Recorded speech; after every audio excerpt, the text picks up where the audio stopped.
أعوذ بالله من الشيطان الرجيم بسم الله الرحمن الرحيم رب اشرح لي صدري ويسر لي أمري واحلل عقدة من لساني يفقهوا قولي màggal gi jub si na nag jógal dem mbégte mi soo ko mënee bernde ji jàng alxuraan ñi ferxi ji jàng xasida yi sikkar laa ilaha illallah mu dugg si dënn yi dërëm ba si juróom-ñaar fukki junni loo si am na dikk ginaar ba si gëléem loo si am na dikk santale yàlla Cheikh Ahmadou Bamba xaadimu rasul moom mi noon bi génne woon fii si Mbàkke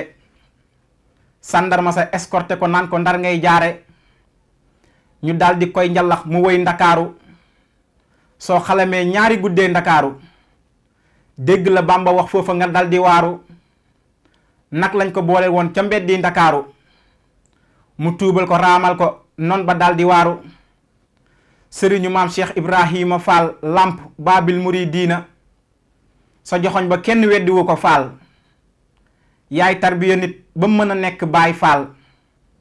yaa fi saxoo baatu sikkar mu saf sàpp ak suukar laa ilaha illallaay faal ku la faale nga fal maa la faale faal kawe lool ba mën a fal falaahi wàcc si suuf di dimbali jaam ñi fi sabilillaahi mënoon a koddo wurus ak ngalam njaxas say morso di jàngale laa ilaha illallaay faal ku la faale nga fal maa la faale faal soppal baay faal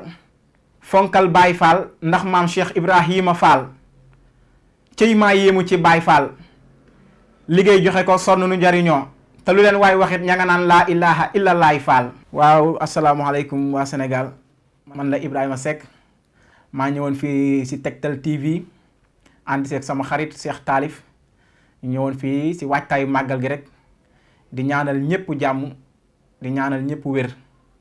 di ñaan yàlla Sénégal yàlla na fi jàmm yàgg kuy sénégalais foo mënta nekk rek yàlla na lu suñu borom defal jàmm segam jàmm gën jamaa te ku yàlla defal jàmm nga am jàmm yàlla na nu yàlla defal jàmm yàlla na yàlla barkeel suñuy mbir ba lu ñoroti mu toll ni jamaa leeral sunu yoon ba fuñ jëmati mu mel ni yoonu jumaa yàlla na nu yàlla musal si jommi ak jàmmaarloo yàlla na nu yàlla jàmbaaral kàttanal ñu ba fuñ mën a toll di sant naan alhamdulillah yàlla na nu yàlla may koom gu bari ba ñuy mën di joxe yàlla na nu yàlla may xam-xam bu am njëriñ ba ñuy mën di waxe yàlla na nu yàlla may xel muñ ko jaamoo ba